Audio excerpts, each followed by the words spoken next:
Good evening.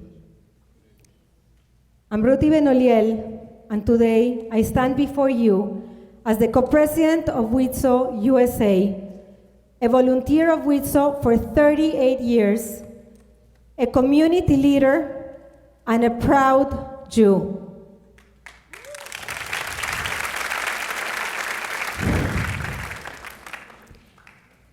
For 123 years, the Women's International Zionist Organization has been educating and empowering women, children, and the elderly in Israel.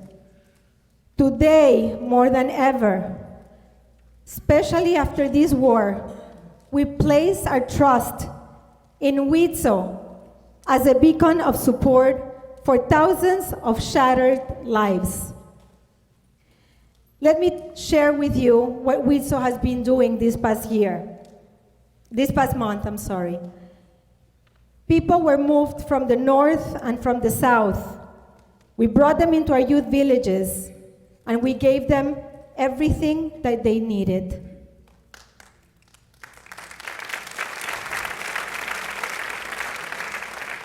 Volunteers are supporting families that are separated by the call of duty. Emergency hotlines have been expanded and are 800 centers in Israel, including daycares, schools, shelters for victims of domestic abuse, and youth villages face serious challenges. But guess what? We are adapting. After October 7, all educational institutions in Israel were closed nationwide. However, WIZO was the only organization authorized by the government to open daycare centers 24/7 near and inside the hospital so that medical personnel could get to work and save lives, knowing that their children would be taken care of.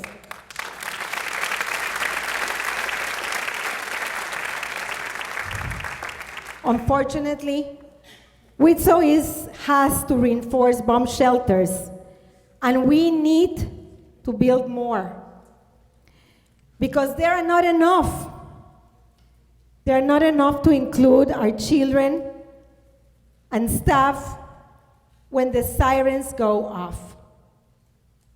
In a daycare center filled with babies and small children, how does a teacher decide in 90 seconds who goes inside the bomb shelter and who doesn't? Especially when there's not enough space. Since 1920, WIZO provided psychological and emotional support. However, after the war started, the demands have increased tremendously. WIZO is increasing and expanding the staff, professionals, and volunteers to help women and children with the evil effects of this war. Imagine a child terrified by just a simple sound of a falling spoon, or an individual robbed of sleep by relentless replay of terror in their minds. We have heard and seen on social media all the atrocities, and people still don't believe it. But the ones that are living it every single day is our brothers and sisters in Israel. On a personal note, my cousin in the United States is hosting a mother and her 3-year-old daughter whose husband was called to the reserve. Can you imagine the first question that this little 3-year-old asked when she came into her house was, "Where is the boom boom room? Where is your boom boom room?"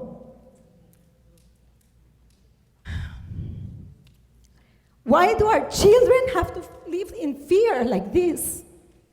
Why does a 3-year-old child who should be playing with dolls and stuffed animals have to think this way? Unfortunately, this shows us the reality of what our young kids are and how our young kids are being raised in Israel. The road of healing will be challenging, but WIZO is committed to ensuring that no victim who has PTSD or any emotional trauma is left behind.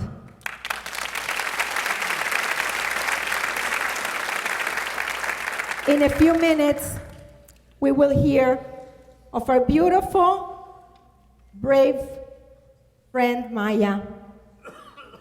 And she will explain the emotional roller coaster that this evil is creating in the minds of many, including ours. We must prioritize the well-being of our Israeli brothers and sisters, because if we don't, who will? It is our duty, and by ensuring the strength of our people, we secure the survival and resilience of our only Jewish homeland for current and future generations, both there in Israel and in the diaspora. Since October 7th, our world has changed. People try to scare us with threats and violent protests. But guess what? They will not win. Israel and the Jews worldwide will emerge stronger and more united than ever, just as our consul said before.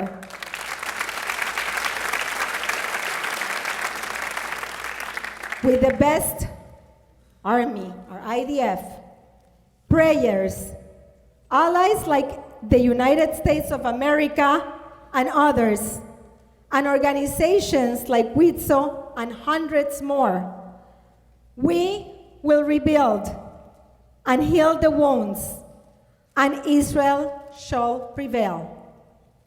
We continue to pray for the safe return of our soldiers and the hostages. Bring them back. Never again is now. Am Israel High. Thank you.